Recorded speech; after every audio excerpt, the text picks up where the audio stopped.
Hey everybody, today we have Artur on the call. Artur, correct me if I'm wrong, he's a student from Germany and he's writing a thesis or whatever you call that when you go to school, and he had some questions to me regarding agency model versus freelance model, and I thought this would be interesting to share with everybody, so I'm just recording our conversation. He's going to interview me because I want you to be able to hear all the answers, and yeah, hopefully you'll benefit from it. So Artur, you can introduce yourself and just go ahead. Yeah, thanks, Luke. Thanks for taking the time to talk to me today. Usually you are doing the interviews, so now we just swap our roles today.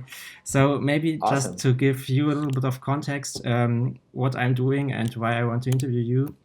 So I'm studying, like you said, media and design management in Germany, which is kind of not a pure design program, but it combines like the marketing and business lectures with design projects in regards to media and all its related topics.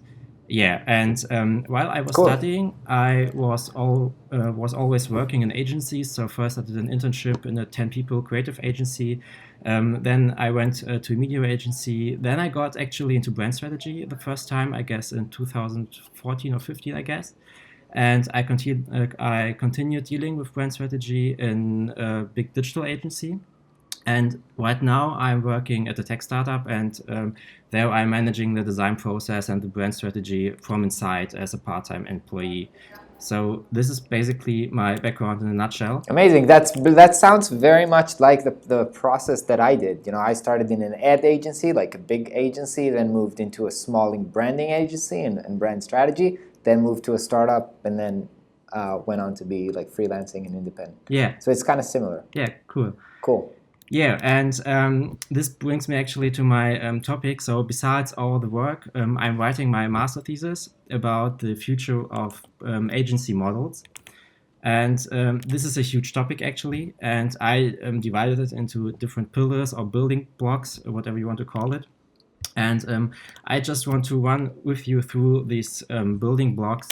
And I saw a video from you, I guess you published it in 2017 or so, where you said that, or you asked the question, will the creative agency model survive?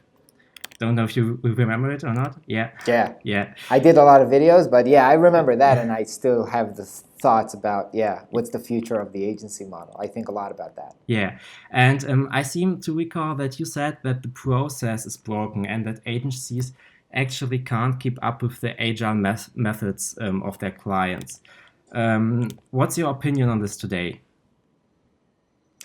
So I think agencies are changing some of their methods, and you know, I have, if you watch the channel, then I have John from AJ and Smart here a lot on the channel, and he's running an agency which runs a different like agile process, the design sprint. So obviously agencies can take on new processes, new agile processes. So it depends, and also it really depends on the needs and the service that the agency provides. You know, because for tech companies that are using agencies, this model might be relevant. But if you're in advertising and using an agency for, you know, to shoot or create 3D advertisement for you, then the process never really changed. So in that case, it doesn't matter. Mm-hmm. Yeah, I really. So Yeah. yeah. No, what I meant to say is that I think some agencies are changing where it's relevant. They're changing their model, and where, in some cases, they stay if it's relevant to stay, or if they're just old school. Yeah. I really enjoyed the talks to Jonathan from Agent Smart, actually. And I guess... Did you interview him as well? No, not yet. I didn't reach him so far. Yeah, but it was nice to talk to him, actually. Yeah. In the last talks, in the last video, you talked a lot about how to invest in your business to grow it. And one important step for this growth is usually to hire people, right? So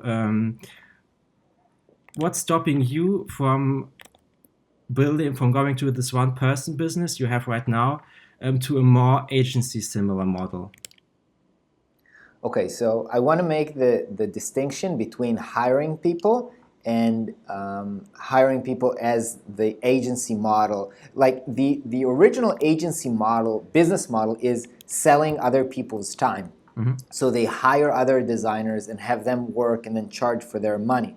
So that's one thing which I think is, I don't know if not scalable, but I think that's a problematic model, which I don't really want to go into, even though I've started to kind of use other people and delegate some of my work, especially things which I'm not very good at, such as illustration and 3D. I do use other people in that sense. But the other thing is just, and I think I'm heading in that direction for sure, is hiring other people to do other things in your business which maybe you're not the best at, or you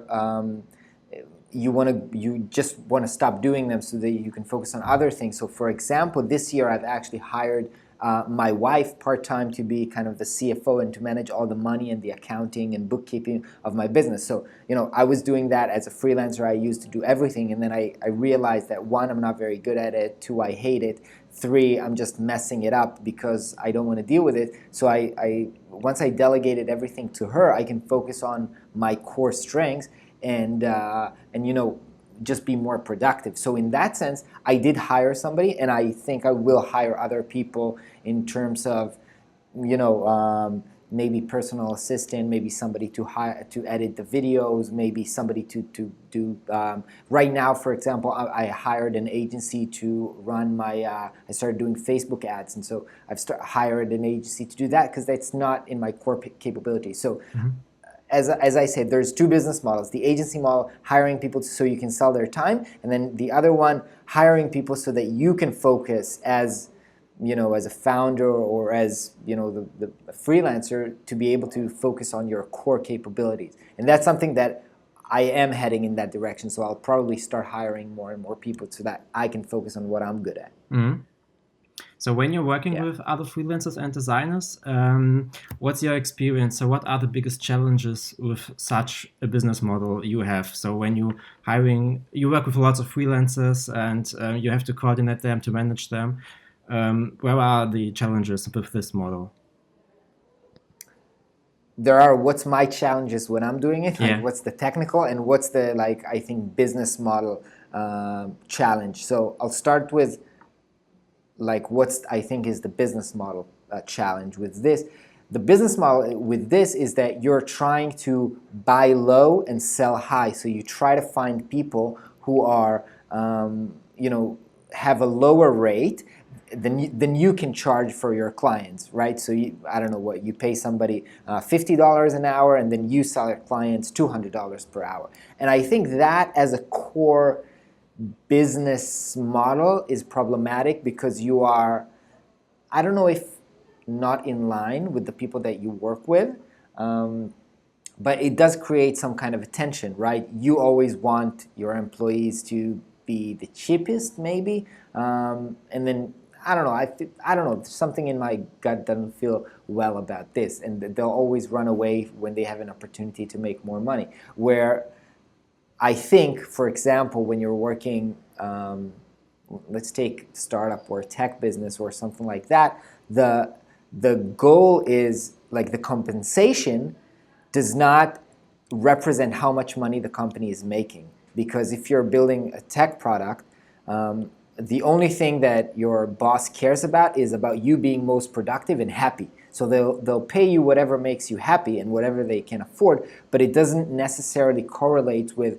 what they are specifically saying. So the employee is aligned with their boss in terms of trying to be as productive as they can, I think. In terms of challenges, all the normal challenges, like when I manage other people, so communication, you have different expectations. So that's tough. Just managing people is tough. I can't say that I've figured it out yet. I do have struggles, even with the people that I hire so far, but I feel like I'm getting better, and I feel like that's definitely something that I need to get better, because as I said, I will be hiring people no matter if it is other designers or other people like marketing people or whatever. If I want to grow, I need this kind of a management skill. That's a given, so I need to be better at this. Cool. Right. So let me pitch you a short idea regarding this whole network and freelancer stuff. So I read about a concept which so-called the fluid agency model, which is kind of the trend of agile working. So you have a really small high-performance core team of directors and managers, and they are actually the only full-time employees of the agencies. And the rest is organized in a fluid network of freelancers, but who can participate in the projects and the infrastructure. So it's kind of a co-working concept because this is a way to build the company culture, which is lost when you only have freelancers, right? So, and for each project, you are assembling the freelancers into squads who can work on their own projects, and so you ensure the flexibility. So, what do you think? Is this worthwhile? Is this realistic? Do you see there are any challenges or problems in this? So first of all, in general, I think like the world is heading in that direction. In like that's not going to be the only business model, but I think this is going to be a major business model. I can say that for myself that I am part of this business model. For example, there's an agency that I work with in Ukraine, which are their development and design agency, and I have like a contact there, and that on specific projects, like long term, even long term, like for 2 years now on a specific project, when I need something, I have that person there that I can reach out. So I don't pay her specifically like a salary. She's not part of my team on a day-to-day basis. But whenever I need something, I tell her that at the end of the month, you know, I see the hours, I pay the invoice, and we do have kind of a long-term relationship, so we kind of know each other. She's really involved with the project. She knows the client already, and everything works well. So in that sense, yeah, I do have also growing teams and capabilities. And actually, that's the model that you described is actually their kind of pitch or you know, unique selling proposition. When they work with startups, they're saying, hey, you don't need like a full-time like 30 developers at all times. Right now you have a sprint, so you need extra powers, but next month you don't have to pay for 30 people, so just expand, like scale fluidly, I guess, as you would say. And I think that's super helpful. And you know, in the wake of what they call the gig economy, where you know you have all these freelancers network, whether it's Upwork or Fiverr or all these type of things, a lot of businesses can expand whenever they need something. So I think that's super helpful. Another really cool example that I have for this model is Yambo. Yambo is a 3D creative studio that I worked with, and I share the project that I did with him. He's doing amazing work for amazing client, Google, and all kinds of amazing clients. And he's just basically one person, and he has just a network of lots of freelancers around the world who are each is super well off in something specific, and when he has a project, he kind of builds the team that he needs, and he's doing the project. So his studio is like he's got a brand of a studio, of an agency, but it's basically just him and a network of, you know, a lot of people. And it's funny, it's there was a design conference in Israel last month, Off Festival, and I met him there, and he was there with his whole team that he's been working with for 2 years, and they only met for the first time after 2 years. So that's crazy. But yeah, it's definitely a model that's working for a lot of people. Yeah. Yeah, it's interesting because I see many of agencies like heading in this direction right now, and even more traditional agencies who are trying to shift into this direction. So they try to make their core team smaller and try to work more like a network, because it's a network economy right now. So yeah.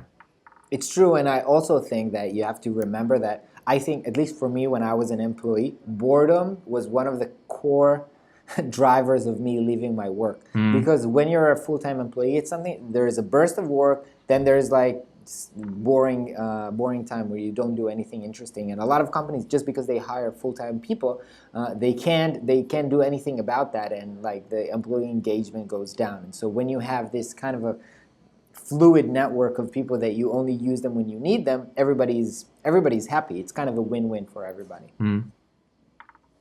Yeah, maybe let's shift from the network and organization model from inside to the outside perspective. So many designers, whether they work in agencies or as freelancers, are often like frustrated with their clients. And you talk a lot about from going from strategy to building a more intense relationship with the client, like more like a partnership, and going from being an on-demand workbench to being a strategic partner. Do you think this is where we are heading right now, or where designers should head? So go away from this workbench and more into strategic projects? I think that you have to understand that you have to understand that in a sense, a lot of aspects of design have become a commodity. First of all, with all these networks like Upwork and Fiverr, where you can get like the graphic design very, very cheaply. That's one thing. Then you have for UX, you have all these templates and UI kit and most apps in terms of structure. They all look the same. So like you don't have to be a genius designer to be able to pull up some wireframing kit and just pull it together and do like decent work. And so in that sense, design is getting commoditized. And if you want to stay super valuable to the people that you work with, you have to go up the value chain, and that means helping them understand how design help them to reach business goals and also be more creative about what design means. It can mean designing an app. It could also mean designing their sales process or something else, or interviewing their customers, or improving satisfaction, conversions, all these type of things where you have to go a little bit above what is considered like the basis of design. And I think that for me, I do this naturally. I think just because I'm super interested by it, and I'm very interested with business and finance and all that. I share that a lot on my YouTube channel. And when I talk to clients, I'm always interested in trying to help them figure it out as well. And so I'm going in that direction. But also I feel like, if yesterday, for example, I got a call from a potential client, and she was like, "We need a facelift for our website. It's just a facelift. We don't want to change the content. We don't want to do anything change. Just want to make it more beautiful." And I told her, honestly, I'm just going to be super expensive for you, because if you're not going to use me for understanding your strategic value and rethink the content and storytelling and everything, then you can get somebody to make it more beautiful very cheaply. So it might not be a good fit. So let's talk more about the services that an agency can provide. So in the old times, agencies used to sell creativity in a form of creative ideas or campaigns. Like this is where agencies come from. And do you think that this is going to last? Because in my opinion, what I often see is that nobody's going you to pay for a nice idea anymore. So either you have to have this strategic approach, or you are very strong in the execution of ideas. But like just only to sell ideas it's become kind of cheap. What's your opinion on this? What do you mean agencies used to sell ideas in the big, like ad agencies used to sell ads, not just the idea, also the execution. So you never just sold an idea unless you're like an innovation agency or something like that. You always sold execution as well. So what do you mean just ideas? Yeah, what I saw is that the main part how the agency was got the contract with the agency was like, hey, we are very strong in the generation of ideas. Like, why would you hire an agency? You could also do it in-house or by yourself, but often the companies struggle to get those ideas. So they are maybe strong on the business side, and they are strong on the execution, maybe by themselves because they maybe have an in-house designer, but they need those external input to have this idea. And I think this is gonna get lower or get fewer in the future. That's my opinion on this.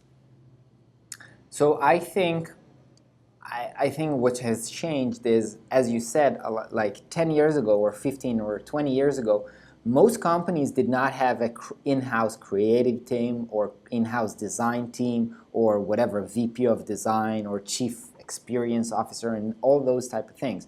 I think there has been a huge shift. because of Apple and other, everything that happened, like there is much more design awareness today. And a lot of companies, even companies that didn't have design culture, like Google, IBM, I don't know, Autodesk, all these big companies, Microsoft, that didn't have design culture, started to understand that they must have this, and they started to, one, buy agencies, so a lot of agencies got acquired, and then two, build kind of design culture in-house. I think that in the future, as I see this, most companies, or big companies at least, are going to develop those in-house capabilities. And so in that sense, I'm not sure if there are going to be a need for agencies for ideas. There might always still be agencies to create 3D videos, or to create an ad. Not every company is going to have a production company, in-house production company, even though I think today, like, big companies do have that. So in a sense, some things are going to go in-house, and the agencies that are helping around that are probably going to die or be, unprofitable. But for certain things, you're probably always going to have some kind of freelancing versus agency, or agency type of service provider, because the company, as you said, it's not profitable to pay full-time for somebody who's going to make one video per year, for example. So, yeah. Yeah. And yeah, in the end, we all have to make a living of these ideas. And you mentioned sometimes in your videos your concept of value-based pricing, right? And Right. you started also different projects like Prospero or your web class right now. So, and this is, in my opinion, a very smart move, because you generate second and third revenue streams, and this makes you more independent from your project business in the long term. Do you think that this is something that will get more important even on the agency side? So when we take the example of Agent Smart, they also try to sell, like, not only their design sprint, but also like their academy, their in-person training, their master classes. Right. Yeah. By the way, it's 50% of their business model. So Yeah. I think most agencies, and I know because I'm sitting in my old agency right now. I'm sitting in the branding agency I used to work with. They're giving me, like, they're nice enough to give me a free office here. So I know this because I talk to the managers here all the time. They would love to have other stream of income, like a product business. I think that's why so many people were so impressed with, I forgot the name of the agency that came up with this game, like this isometric game that made like millions of dollars. Do you remember that? Yeah. Forgot the name, whatever, I'll Yeah, look but I it know up and it. I'll put Yeah, it I in the know link what you mean. description. Yeah. There was this agency that did a game, and that game, won so many awards, and they made them millions of dollars. And now all the agencies are like, hell, why don't we make products instead of work for clients? So I think the mentality is very, very. Look, the truth is, all agencies hate their business model because the fluctuation of clients, no clients, cash flow, that sucks. And product business, selling stuff either online or offline, but having a product especially with recurring revenue, is such a, like, holy grail right now. Everybody's looking for that because you know that you're going to have a fixed income next month. Like, the agency model is super, super stressful model. By the way, I met with somebody, I don't want to say the name, but I met with somebody who's like super, super, had one of the most famous design agencies. Everybody knows them. And I was talking to him, and he was like, yeah, we run the company for 15 years. We could never see, like, more than, I don't know, 6 weeks of cash flow into the future. That's, like, so stressful. You have people that you don't know how you're going to pay them. And so that's also why the agency model sucks. And a lot of them want to kind of, like, diversify into having multiple offerings. I think AJ and Smart is an example for an agency that does that well. I'm also doing that well. I have to be honest, like, for me, when I started Prospero and the New School, and, like, I had a vision of saying, you know what, I'm only freelancing until my product business takes off. Then I'm going to stop freelancing at all. That's what I told myself like 4 years ago when I quit my last job. But honestly, right now, I'm so, you know, I enjoy doing it that I don't think I'm going to stop right now. Honestly, like this month, just because my course is going so well, it's close and even surpassing my revenue from clients. But I'm not going to stop taking clients because I really love this. But it does give me much, you know, my stress is reduced and I'm much more free in my negotiation, and can enable myself to take only the projects that I want to work on. So it allows me a lot of freedom, which is awesome, I have to say. Okay, yeah. Yeah, great insights, Ran. I really appreciate them. So actually, Sure, man. You answered all my questions I had. So if you have any questions to me, or if we want to discuss further topics, then feel free to ask. But from my side, cool, man. So you're gonna take the interviews? What are you gonna do with the interviews? You're gonna write the thesis out of them? yeah, I have to. So I'm taking like 6, 7, or 8 interviews right now. I'm interviewing like usually. So you are the only freelancer actually, but the rest are like CEOs from agencies, from small like 10 employees to like bigger ones with 170 employees.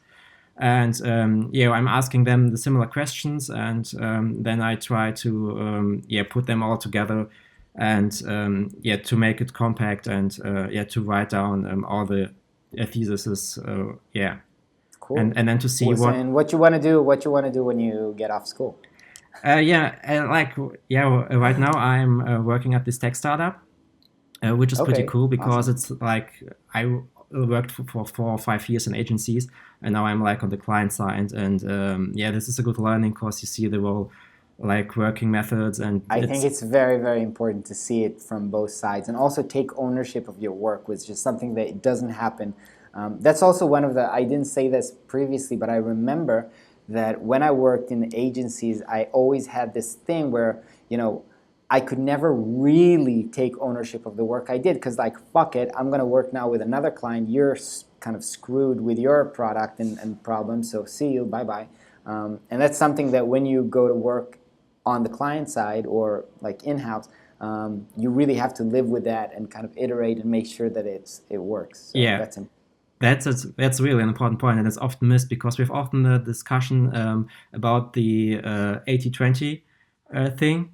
So this isn't working actually in a company, because like you have to make this, and actually it's a product company, so they're building software, and this software has to be on point, it has to be perfect, and has to like all the requirements have to be fulfilled. And so you have to give this 100% or even more, and it's really difficult to work with this 80-20 approach, which is kind of really difficult sometimes, but yeah. What do you mean working with the 80-20 approach? Yeah, you have these concept of like you're putting 80% of effort in 20% of the results, or the other way around. And yeah, I know the 80-20, but I didn't understand what it means in this context. Yeah, that you always have to give like you always have to aim for the 100%. It's not enough to say, okay, I'm putting in like 80% of my efforts, and but you have always, because when you're aiming for the 80%, but you can't really work at 100% all the time. That's not like feasible. No, but you have to aim for it, right? So if you aim for 80%, then you will always be like under the 80%, and when you aim for the 100%, you will be maybe you are reaching the 80 then, but it's not like I understand. I'm definitely aiming for the 80%. Yeah, it's definitely. Yeah, it's totally like where you but in the product business sometimes it's you need to go there. All right, Artur. It was great talking to you, man. Good luck with everything. Yeah. And I will catch you up further down the road. So nice to bye. Have a nice day.